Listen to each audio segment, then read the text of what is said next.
ito yung pera ni Deepak, guys. Oh, sabi ko nga, thank you, Lord. May blessings dahil alam niya. Alam niya na tayo ay kagagaling lang sa ospital. So, guys, may sasabihin pala ako sa inyo. Yung aking biopsy, dumating na. No? Nakuha na pala namin.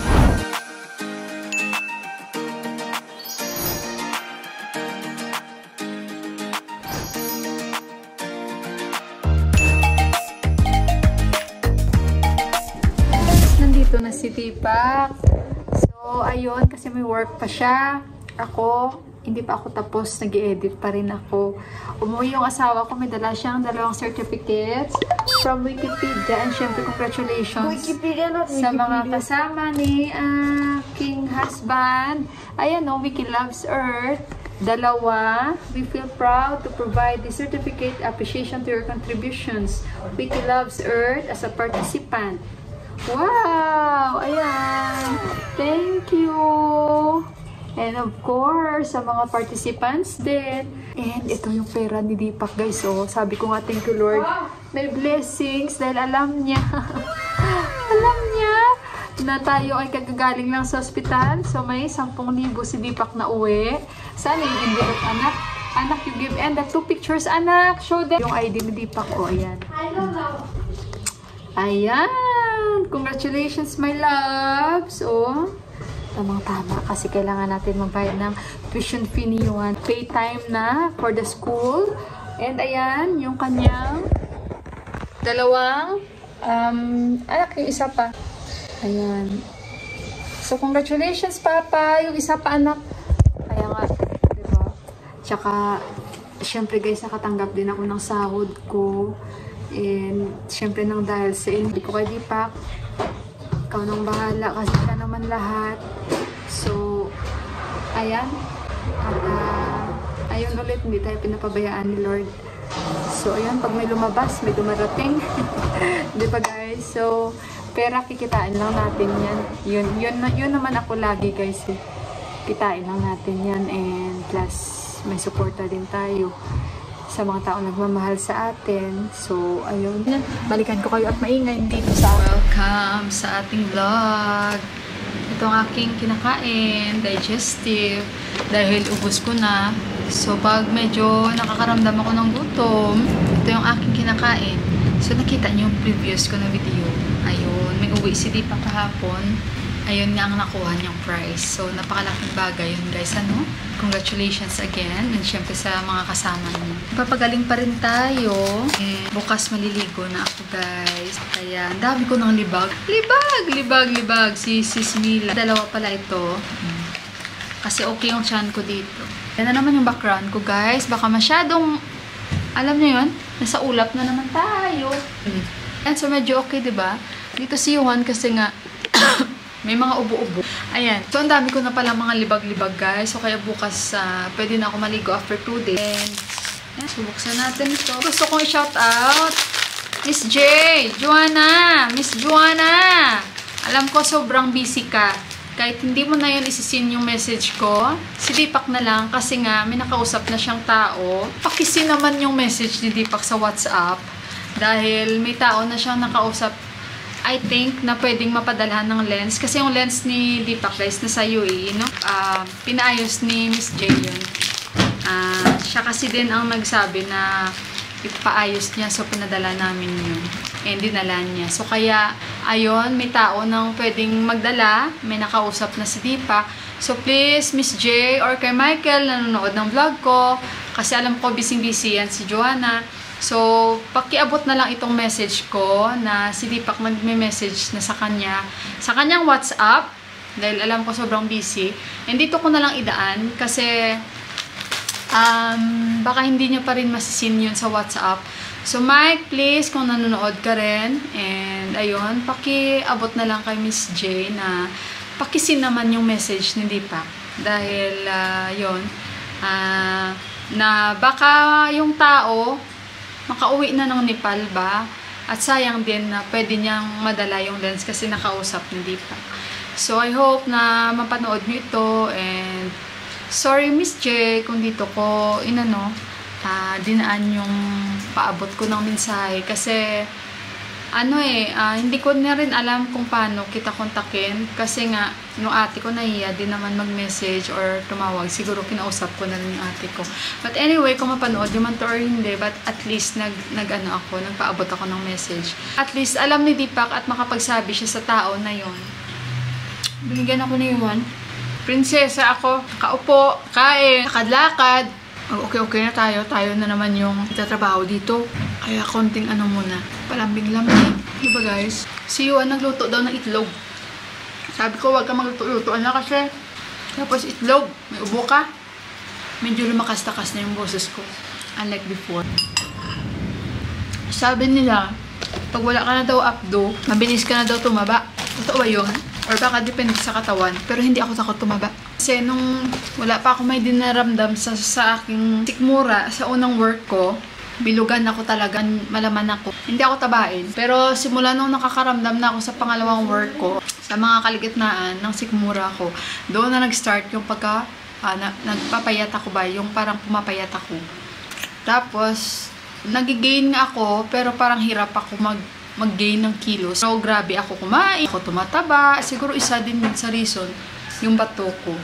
Or, ewan ko lang, basta yun lang. And, yung wala naman na pinag-iba sa akin, since tinanggalan ako ng updo. Wala lang, sa ngayon kasi, parang inaano ko yung katawan ko. Minamatyagan. Wala naman. Siyempre, bago operasyon ka, hinihina, yan lang. May mga ka. Wala. Pero parang, siyempre, nung unang maramdaman ko talaga na parang umaalog. Ewan ko kung ko lang yun, pag-iisip ko lang yun, pag tumagilid ako, parang maramdaman ko na parang may space, yung ganun ba. Or di kaya siguro dahil lang sa iniisip ko na mga ganong bagay. Pero wala naman guys, okay lang naman. Wala namang tapos may mga nagtatanong, kung wala ka na daw ganito, abdo, panay banyo ka na ba daw? So far sa ngayon, okay naman. Minsan sa isang araw, 2 beses ako magbanyo. Okay naman yung aking dumi. And kasi siguro hindi ko pa na-try na kumain ng mga katulad oily, since naoperahan tayo, and yung mga prito-prito, mga ganon, or spicy. Siguro pag mga ganyan, sure na sure yan, magbabanyo ka talaga.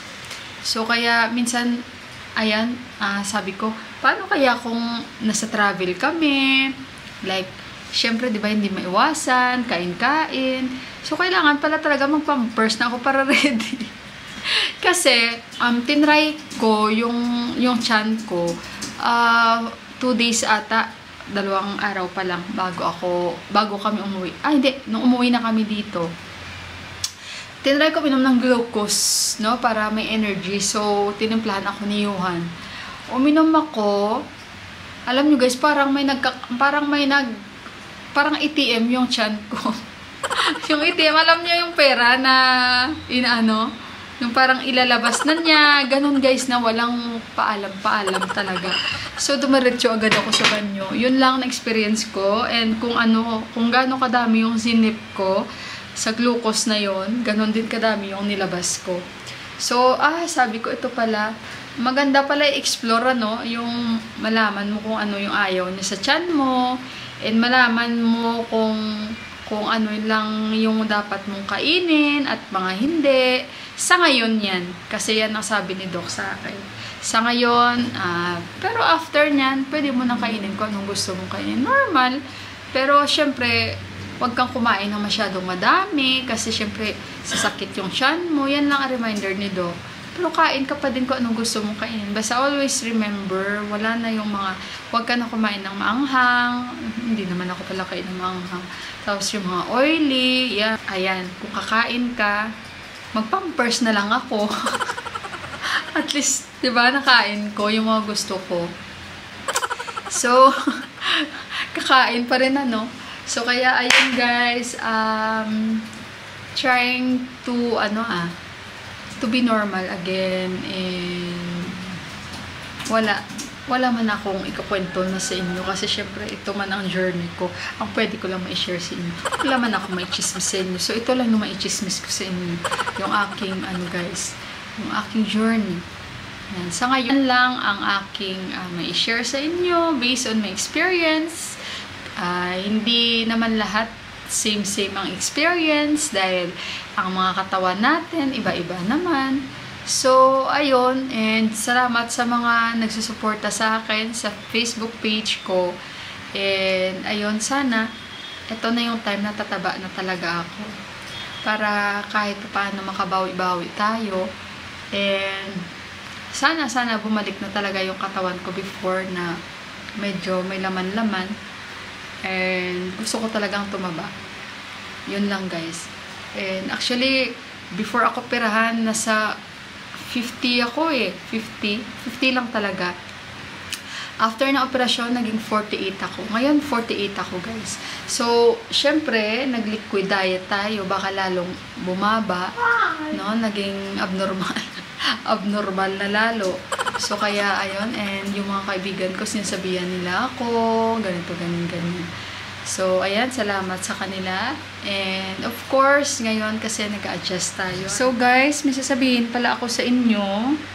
Yung aking biopsy, dumating na, no? Nakuha na pala namin. Ngayon, ang problema, hinahanap ko, nasaan kaya yun? Kasi wala dito. Yung envelope lang andito, oh. Kasi nga, hinaano yun ni Doc. Tinignan yun ni Doc at nireview niya yung aking biopsy result, and thanks God, praise the Lord, normal ang ating biopsy, guys. So, hinahanap ko para ipakita ko sa inyo, para mabasa nyo. Tingnan nyo naman, guys, yung aking bag sa tuwing kami ay nagpapacheck up, diba? Pinakita ko sa inyo. So, alam nyo naman ilang doctors ang ating mga pinuntahan, second opinion, gastrologist, yung aking x-ray. Ayan. Sa x-ray ko talaga, guys, makikita talaga ba may gas ako. Yung normal na gas, yun. So, 2 beses tayo in x-ray, ano. So, ano kaya yun, guys?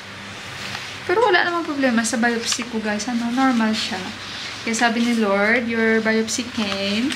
And thanks God, sabi niya. Normal. Sabi niya, I'm very happy. Sabi niya, walang problema sa biopsy mo. Thank you, Lord, talaga, no? Ba yan? Saan kaya yun? Basta, guys, at least, yung envelope na lang natira. Hindi ko alam kung nasaan. Wala dito, So, ito yung mga records natin na i-keep. At nakalimutan ko pala sa inyo sabihin, guys. Diba, sabi ko nga sa inyo, inatake ako 2019 sa aking BP dito, diba? And, ayun, nung time pala na yon sa 2019, hindi pala ako na-check sa abdomen ko. Kidney lang yun, guys. So, siguro, hindi rin nakita yun that time. So, kaya, ayun. Wala talaga dito. So, ito yung aking file, no? Sa sa hospital.